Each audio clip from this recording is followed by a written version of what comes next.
राजाराम बापू साखर कारखान्याचं नाव अज्ञातानं बदललं। स्वागत कमानीवर राजे विजयसिंह डफळे साखर कारखाना असा फलक लावला। पडळकर आणि जयंत पाटलांमधील संघर्ष पेटण्याची शक्यता।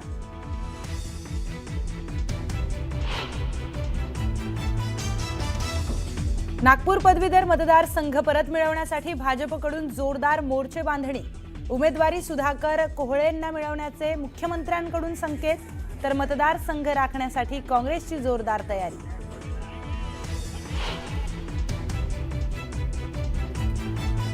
शेतकऱ्यांच्या प्रश्नांवर जरांगे पाटील मैदानात। शेतकरी नेते आणि शेतकरी संघटनांची बोलावणार बैठक। सकाळी 11 वाजता पत्रकार परिषदेमध्ये जरांगे पाटील काय बोलणार याकडे सगळ्यांचं लक्ष।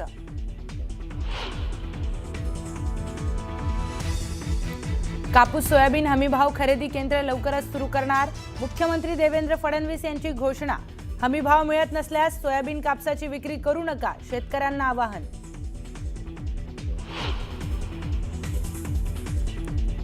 आजपासून कांदा लिलाव पुन्हा नियमित सुरू होणार। दिवाळीमुळे व्यापाऱ्यांनी बंद ठेवले होते लिलाव। कांद्याची आवक वाढण्याची शक्यता। दर किती मिळतो याकडे शेतकऱ्यांचं लक्ष। कर्जत खोपोली रेल्वे मार्गावर कर्जत यार्ड पुनर्रचनेसाठी ब्लॉक। आजपासून 31 ऑक्टोबर पर्यंत दिवसा ठराविक वेळेमध्ये रेल्वे सेवा राहणार बंद। प्रवाशांचे हाल होणार। आंध्र प्रदेशातील कुर्नूलमध्ये भीषण अपघात। हैदराबादहून बेंगळुरूकडे जाणाऱ्या बसला लागली आग। 20हून अधिक प्रवाशांचा जागीच मृत्यू, तर 12 जण जखमी। बिहारमध्ये भाजपच्या मिशन 243 ची दिग्गजांच्या जाहीर सभांनी आजपासून सुरुवात। पंतप्रधान मोदींची समस्तीपूर, बेगुसराय आणि अमित शहांची सिवान आणि बस्कर मध्ये जाहीर सभा।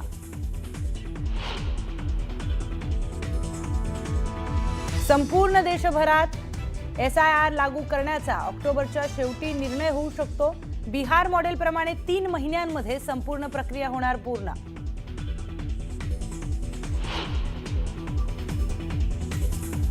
दक्षिण काश्मीरमध्ये सुरक्षा दलांना मोठं यश। त्रालमध्ये दहशतवाद्यांच्या आश्रयस्थानाचा केला भांडाफोड।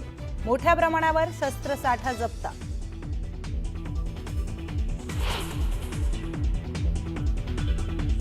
आणि न्यूझीलंडचा 53 धावांनी पराभव करत भारतीय महिला क्रिकेट संघाचा उपांत्य फेरीत दणक्यात प्रवेश। स्मृती मंधाना आणि प्रतिका रावलची शानदार खेळी।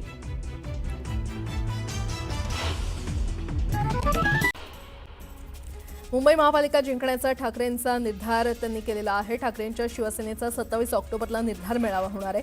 वरळी NSCI डोम इथे संध्याकाळी 5 वाजता मेळाव्याचं आयोजन करण्यात आलं असून उद्धव ठाकरे मेळाव्यात मार्गदर्शन करणार आहेत, तर संकल्प विजयाचा मुंबई जिंकण्याचा असा उल्लेख मेळाव्याच्या बॅनरवर करण्यात आलाय।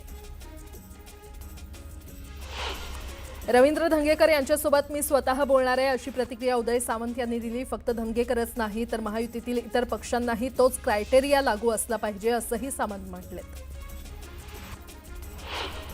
अलाइनमेंट बदल नको तर पूर्ण शक्तीपीठ महामार्गच रद्द करा, अशी मागणी राजू शेट्टी यांनी केली आहे। तर मुख्यमंत्र्यांनी महत्त्वाकांक्षी प्रकल्प बाजूला ठेवावा आणि कोल्हापूर, सांगली, सोलापूरमधून हा प्रकल्प आम्ही जाऊ देणार नाही, असा इशारा दिलाय। राज्यात 21 आमदारांना डिफेंडर कार वाटल्याचा आरोप काँग्रेसचे प्रदेशाध्यक्ष हर्षवर्धन सपकाळ यांनी केलाय। एका ठेकेदारानं सत्तेत असलेल्या आमदारांना कोट्यवधींच्या डिफेंडर कार गिफ्ट केल्या असल्याचा दावा हर्षवर्धन सपकाळ यांनी केला। सोलापूर शहरात जिल्हा वंचित आघाडीकडून सुजात आंबेडकर यांची जाहीर सभा होणार आहे। महानगरपालिकेच्या पार्श्वभूमीवर वंचित पक्षाकडून मोर्चे बांधणी सुरू आहे। वंचित शहर कमिटीकडून स्वाभिमानी एल्गार सभेचं आयोजन करण्यात आलंय। पुण्यातल्या PMPML बस चालकाच्या राड्याचा व्हिडिओ तुफान व्हायरल होतोय। भेकराई भोसरी मार्गावर धावणाऱ्या बसच्या चालकाचा एका कार चालकाशी वाद झाला। या वादाचं रूपांतर हाणामारीमध्ये झालं। अकोला जिल्ह्यातील मूर्तिजापूर दर्यापूर महामार्गावर पायटांगी गावाजवळ 3 वाहनांचा विचित्र अपघात झाला। कार, ऑटो आणि ट्रॅक्टर या तिन्ही वाहनांच्या धडकेमध्ये एका व्यक्तीचा जागीच मृत्यू झाला असून 8 जण गंभीर जखमी झाल्याची माहिती मिळाली आहे। पुण्यातील खेड तालुक्यातील रेटवडी शिवारात लहान मुलावर बिबट्यानं प्राणघातक हल्ला केला। बिबट्याच्या हल्ल्यात मुलाच्या गळ्याला गंभीर जखमा झाल्यात आणि त्यामुळे मुलाला उपचारासाठी खासगी रुग्णालयामध्ये दाखल करण्यात आलंय। तर बिबट्याच्या हल्ल्यानं रेटवडी परिसरातील नागरिकांमध्ये दहशत माजली आहे। उल्हासनगरजवळील सेंचुरी कंपनी स्टाफ गेट समोर असलेल्या सेलॉन आणि टेलरच्या दुकानाला आग लागली. फटाके फोडत असताना त्याची ठिणगी या ठिकाणी उडल्यानं ही आग लागल्याची शक्यता वर्तवली जाते. चंद्रपूर शहरातील पोलीस स्टेशन रामनगर हद्दीतील एसपी विधी महाविद्यालय समोरील परिसरात एक इसम रक्तबंबाळ आणि मृत अवस्थेत पडून असल्याची माहिती पोलिसांना मिळाली होती. अवघ्या काही तासात आरोपी निष्पन्न करत सर्वांना अटक करण्यात आली. जळगावच्या पाळदी गावाच्या बायपासजवळ घडलेल्या अपघातात दुचाकीस्वार तरुण गंभीर जखमी झालाय. या तरुणाला मदतीला पालकमंत्री गुलाबराव पाटील धावून आले. त्यांनी आपलं वाहन थांबवून जखमी तरुणाला मदत केली आणि एका खासगी कारमधून त्याला रुग्णालयामध्ये पाठवलं. धुळे जिल्ह्यातील महिर गावातल्या एक 14 वर्षीय अल्पवयीन मुलीचा संशयास्पद मृत्यू झालाय. लोकांनी अल्पवयीन मुलीवर शारीरिक अत्याचार करून तिची हत्या केला असल्याचा आरोप मयत मुलीच्या कुटुंबियांनी आणि गावकऱ्यांनी केलाय. दरम्यान आरोपींना तात्काळ अटक न झाल्यास मृतदेह ताब्यात न घेण्याचा इशारा गावकऱ्यांनी दिलाय. कांदा प्रश्नासाठी शेतकऱ्यांचे दलित कांद्याच्या माळा घालून अर्धनग्न आंदोलन केलेलं आहे. भारतात कोसळलेल्या कांद्याच्या दरामुळे हवालदिल झालेल्या शेतकऱ्यांना दिलासा देण्यासाठी केंद्र शासनानं निश्चित धोरण ठरवावं यासाठी हे आंदोलन केलं असून पंतप्रधान कार्यालय आणि कृषी मंत्रालयाला निवेदन देण्यात आलंय. छत्रपती संभाजीनगरमध्ये 110 वर्षांची परंपरा कायम ठेवत रेड्यांची आणि म्हशींची सगर आयोजित करण्यात आली होती. ढोल ताशांच्या गजरात फटाके वाजवत म्हशींना सजवून मिरवणूक काढण्यात आली. यावेळी गवळी बांधवांनी म्हशी आणि रेड्यांची पूजा करत भाऊबीज साजरी केली. मुंबईतील गोराईमध्ये बुधवारी सकाळी आग लागली. सोसायटीमध्ये एक सजावटीचं गोदाम बांधलं होतं. आगीमुळे गोदाम राख झालं असून आगीत एका वृद्ध महिलेचा मृत्यू झालाय. या ठिकाणी भाजप नेते गोपाल शेट्टी यांनी पाहणी केली. अभिनेत्री खुशी मुखर्जी हिनं मुंबईच्या रस्त्यांवर गोंधळ घातला. मुंबईच्या लोखंडवाला परिसरात तिच्या मर्सिडीज कारला रिक्षानं धडक दिल्यानं खुशी संतापली. तिनं जवळच्या फटाक्यांच्या दुकानावर जाऊन स्टॉलवरचे फटाके खाली फेकून दिले आणि माझ्या कारला धडक दिली आणि तुम्हाला दिवाळी साजरी करायची आहे असं म्हणत तिनं आगपाखड केली. मुंबईतील बोरिवली पूर्व येथील संजय गांधी राष्ट्रीय उद्यानात जाऊन कॅबिनेट मंत्री प्रवीण दरेकर यांनी आदिवासी लोकांसोबत दिवाळी साजरी केली. आमदार प्रवीण दरेकर यांनी राष्ट्रीय उद्यानात राहणाऱ्या आदिवासी लोकांना साड्या, फळं आणि फटाके वाटत त्यांचा आनंद द्विगुणित केला. मावळमधील दिवाळी यंदा थोडी वेगळी ठरली आहे. तळेगाव दाभाडे परिसरात इंदोरी वराळे गावात शेतकरी महिला मेघा भागवत यांनी कष्टकऱ्यांसोबत भाऊबीज साजरी करून एक वेगळीच दिवाळी साजरी केली. हिंजवडी आरटी पार्कजवळ असलेल्या नेरे दत्तवाडी गावात तुळजाभवानी मंदिरात यंदा दीपोत्सव उत्साहात साजरा करण्यात आला. तुळजाभवानी प्रतिष्ठानच्या वतीनं आयोजित करण्यात आलेलं हे दीपोत्सवाचं 8वं वर्ष होतं. दिवाळी सणाच्या निमित्तानं मंदिराच्या प्रांगणात मोठ्या संख्येनं महिलांनी उपस्थिती लावली.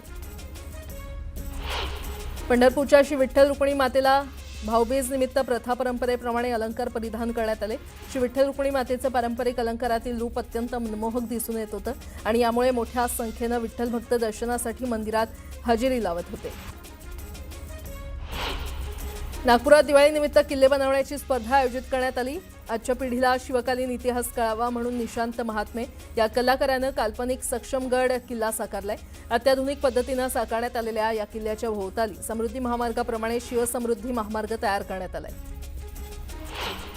मावळमध्ये शिवकन्या ग्रुपच्या 3 मुलींनी आपल्या हातांनी माती, विटा आणि रांगोळीचा सुंदर संगम घडवत पद्मदुर्ग किल्ल्याची हुबेहूब प्रतिकृती उभी केलेली आहे. यासाठी 10 पोती मातीचा वापर करून या मुलींनी किल्ल्याचा प्रत्येक भाग नकाशाप्रमाणे साकारलाय. हा किल्ला पाहणाऱ्यांना जणू इतिहास पुन्हा जिवंत झाल्यासारखं भासते.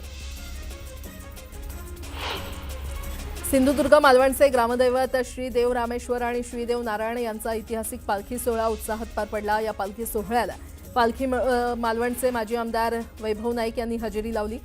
त्याचबरोबर नागरिकांच्या गाठीभेटी घेत सर्वांना त्यांनी दिवाळीच्या शुभेच्छा दिल्या. कोल्हापुरातील ऐतिहासिक बिंदू चौकामध्ये दिवाळीनिमित्तानं राजर्षी शाहू महाराज लोकोत्सव समितीकडून मुस्लिम समाजासोबत फराळाचं आयोजन करण्यात आलं होतं. या कार्यक्रमाला खासदार छत्रपती शाहू महाराज, काँग्रेसचे नेते सतेज पाटील, आमदार जयंत आसगावकर आणि शिवसेनेचे नेते विजय देवणे यांच्यासह मोठ्या संख्येनं सर्वधर्मीय नागरिक उपस्थित होते. पिंपरी चिंचवडमधील मोहननगर येथे वीरशैव लिंगायत गवळी समाजाच्या वतीनं सालाबादप्रमाणे सगर उत्सव मोठ्या उत्साहात साजरा करण्यात आला. विधानसभेचे उपाध्यक्ष अण्णा बनसोडे यांच्या हस्ते उत्साहाचं उद्घाटन झालं. यावेळी गवळी समाजातील युवकांनी डीजेच्या तालावर म्हशी आणि रेड्यांची भव्य मिरवणूक काढली होती. इंदापूरमधील रुई येथील बाबीर देवाची यात्रा उत्साहात पार पडली। या यात्रेमध्ये कृषीमंत्री दत्तात्रय भरणेंनी ढोल वाजवण्याचा आनंद घेतला। महाराष्ट्र, कर्नाटकसह मध्य प्रदेशातील अनेक भाविकांनी या यात्रेला हजेरी लावली होती। रशिया युक्रेन युद्ध तातडीनं थांबावं म्हणून अमेरिकेनं रशियाच्या रॉसनेफ्ट आणि ल्युकॉइल या 2 बड्या तेल कंपन्यांवर निर्बंध घातले आहेत। या निर्बंधांचे युक्रेननं आणि युरोपियन युनियननं स्वागत केलंय, तर भारत रशियाकडून फक्त हे वर्षच तेल खरेदी करेल असा दावा देखील ट्रम्प यांनी पुन्हा एकदा केलाय। संरक्षण खात्यानं तिन्ही दलांची युद्धक्षमता वाढवण्याच्या उद्देशानं सुमारे 79,000 कोटी रुपयांच्या शस्त्रास्त्र आणि लष्करी हार्डवेअर खरेदीच्या प्रस्तावांना मंजुरी दिलेली आहे। यात नाग क्षेपणास्त्र, पाणी आणि जमिनीवर चालणाऱ्या युद्धनौका, इलेक्ट्रॉनिक हेरगिरी, टेहळणी करणारी अद्ययावत उपकरणं यांचा समावेश आहे।